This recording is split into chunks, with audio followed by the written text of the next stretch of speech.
Welcome to another Chesscube tournament kibitzing, and here we are looking at games of this player who now plays with white pieces. So this game has already 12 moves, and it was e4, e5 and then c3, an unusual move for white, and black didn't play this opening very well, so white grabbed the center and nicely developed his pieces.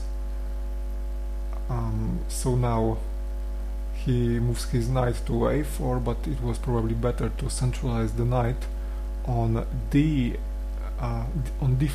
right? Okay, so now rook occupies the semi-open file,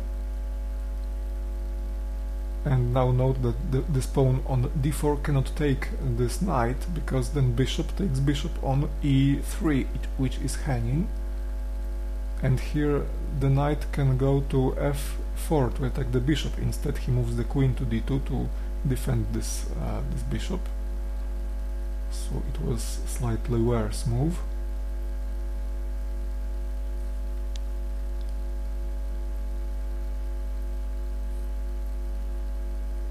Black has some trouble here with choosing the correct move, and he plays a miscalculated sacrifice. White takes, and black supports this bad move with even a worse move. Now black loses two minor pieces, practically for nothing. So he tries to bring the queen here with some hope of some counterattack, but unfortunately for black there isn't any.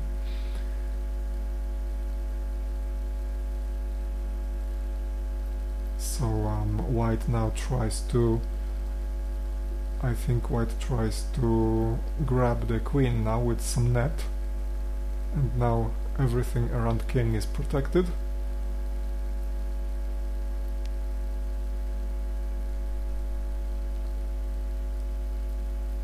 So now with this move the queen is officially trapped.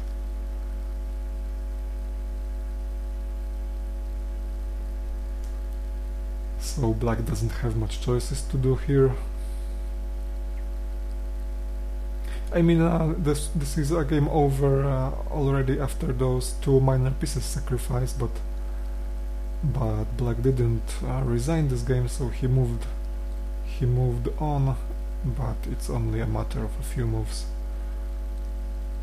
Black has nothing here, and now he resigns. Okay, so let's take a look at this player here. He is a very strong amateur player, over 2100 rated, and also very high rated in tournament, 1900 plus. So let's take a look at his opponent. Also strong player, 1900 plus rated, but somewhat weaker in tournament games, so probably he prefers longer games. Okay, so this was round 2 of this tournament. The player that we are kibitzing here won 2 rounds, and 2 rounds left in this tournament. And here is round 3 of this tournament. Here we have Sicilian defense. After e4, c5, white plays an unusual move, pawn to a3, which laughs at Sicilian defense, because it's basically saying, you know what, you can learn the Sicilian defense move as long as you want, but I will make a surprising move like pawn to a3 and your theory goes down the drain. Okay, so here white doesn't like those two fianchetto bishops, and he exchanges one of them, but actually it wasn't such a good idea for white.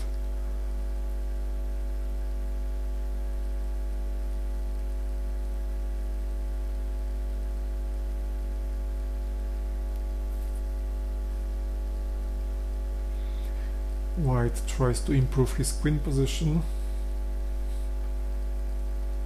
and after this move queen to h4 should remain some activity for the queen.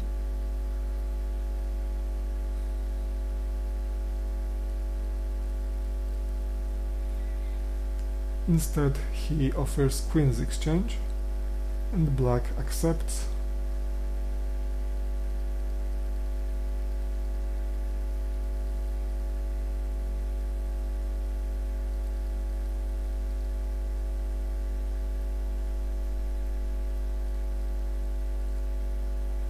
So now black increases pressure on the d3 pawn, and playing this pawn now to d4 is a blunder because it loses a pawn, but actually it happened in the game. So now pawn takes pawn, knight takes pawn, knight takes knight, pawn takes knight, and rook takes the final pawn, winning a pawn.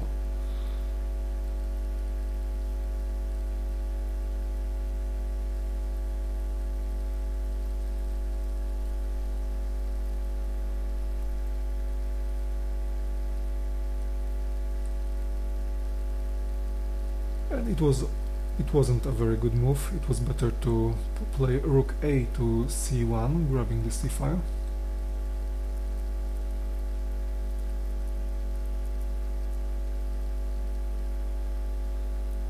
So now bishop takes a, bishop takes e4 was a good move.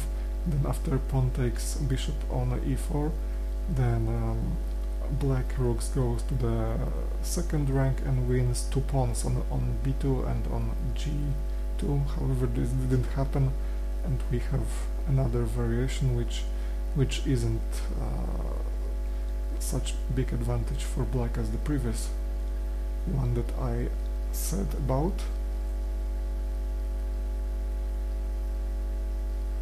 But after all, he finally goes to the second rank with the rook, and now attacks the g2 and b2 pawn.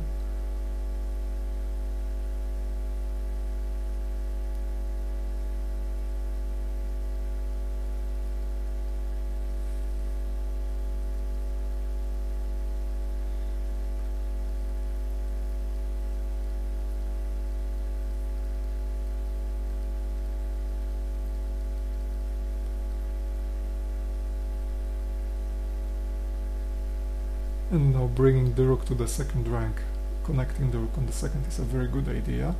Now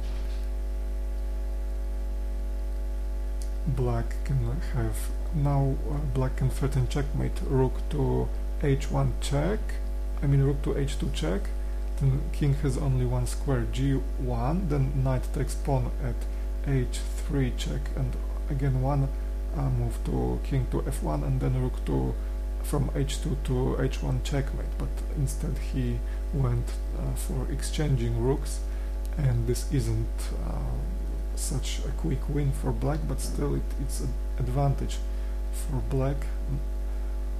White is lost anyway.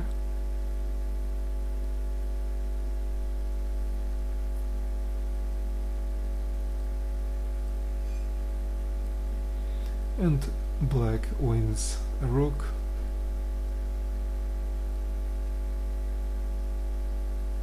Of course, this was a blunder. It was better to capture the knight on e4 with the pawn.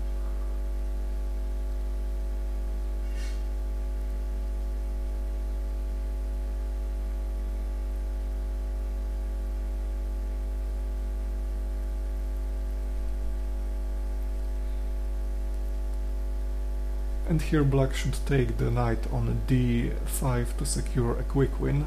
Instead he grabs the pawn, which will prolong the game.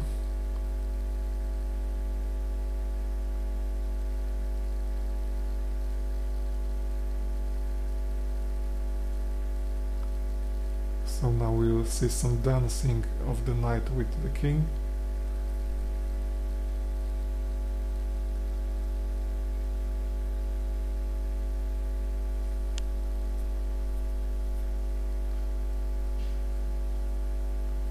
Check and chase, check and chase.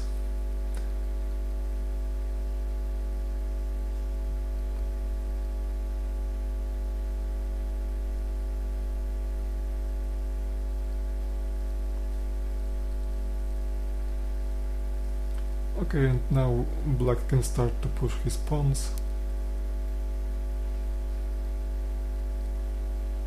This knight can win some material, but it's irrelevant because it's absolutely winning for black now.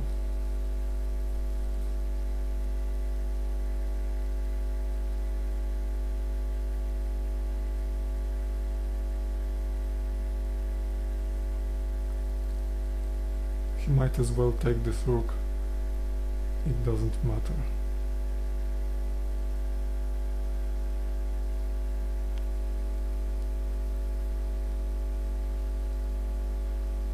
But still white here doesn't resign.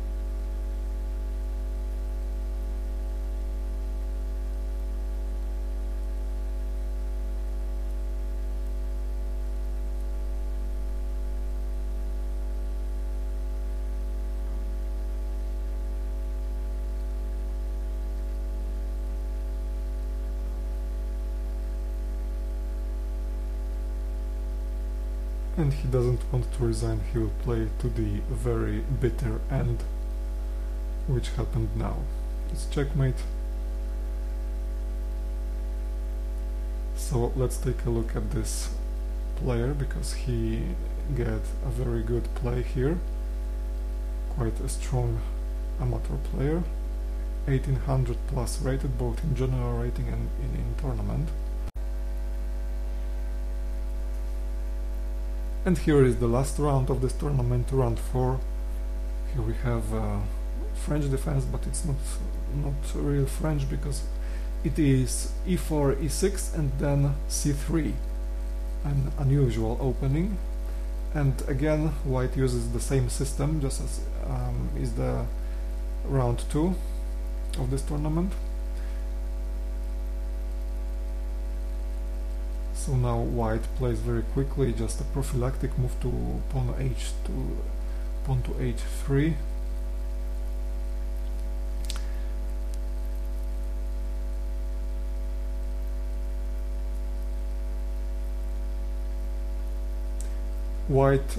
Black had some chances earlier, but he overlooked some possibilities, and now it is white who has some advantage.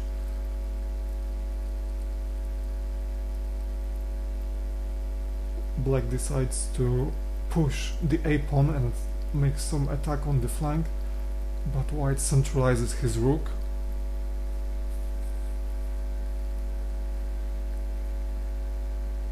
So now pawn to d5 or king to h8 are good moves.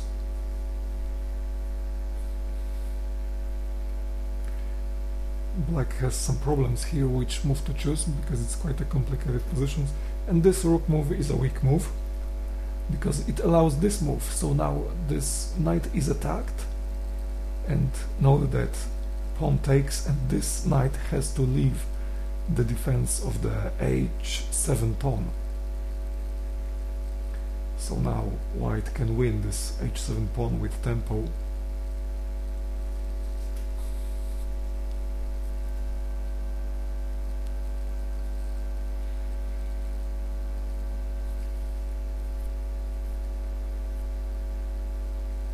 So rather than grabbing this knight on d5, he just retreated the bishop.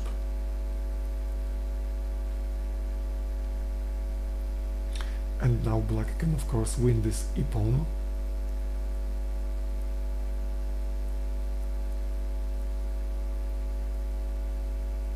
And here either bishop or pawn takes, it doesn't matter.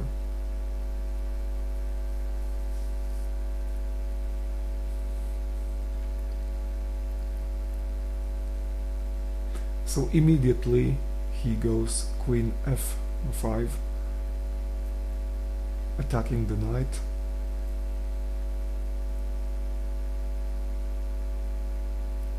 And also threatening to attack the king. Black plays this move, protecting the knight, but also weakens his white squares around his king. And white will later concentrate on this weakness.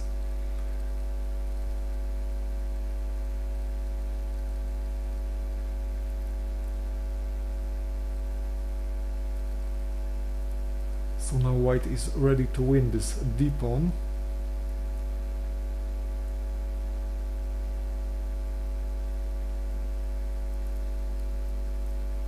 And here black makes a spectacular blunder with this knight move, because now rook takes pawn at d5, and now rook h5 is checkmate, so he has to defend this checkmate threat, and in the result he loses this knight on c4. So this was the easiest way for white to win. However, he moved his bishop to d4, and it's not a clear win yet. However, white has some advantage.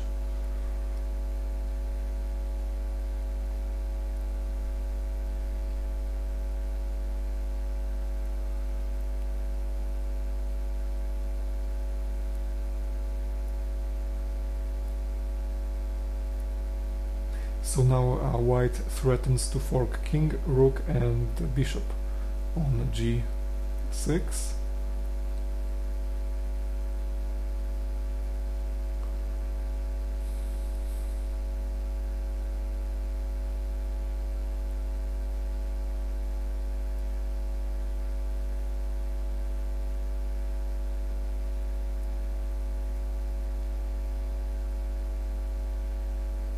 So black defends bishop and white attacks with one more piece, but it doesn't work because it's all defended.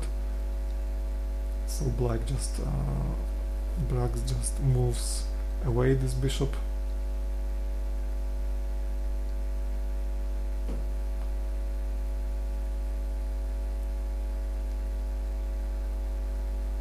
It's an empty move. This bishop to c3 doesn't do anything.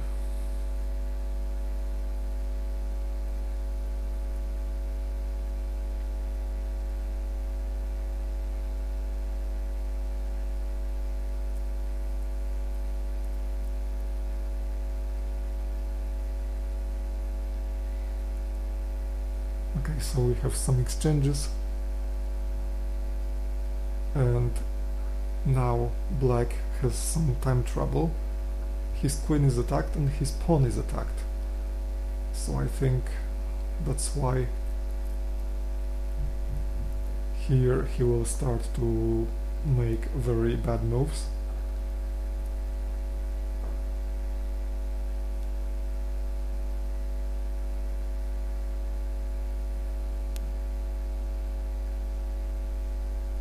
Okay, so now he allows to grab the b-pawn.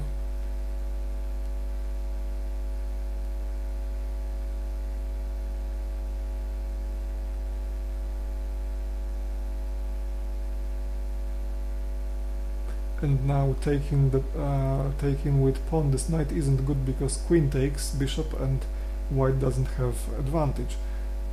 So rook should play to c6 instead. c5 instead, but it doesn't matter because he blundered this knight anyway. This knight should go to c4 instead, this b1.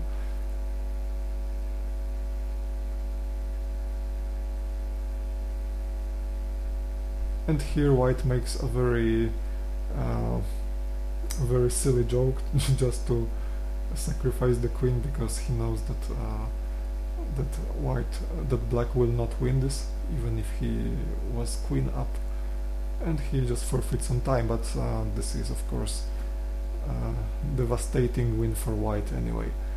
So here is the opponent, very strong player, over 1900 rated, somewhat weaker in tournament, but still over 1700 is a strong player. So he was he had 3 games won, and they were fighting for top places. So let's see the results now after 4 rounds.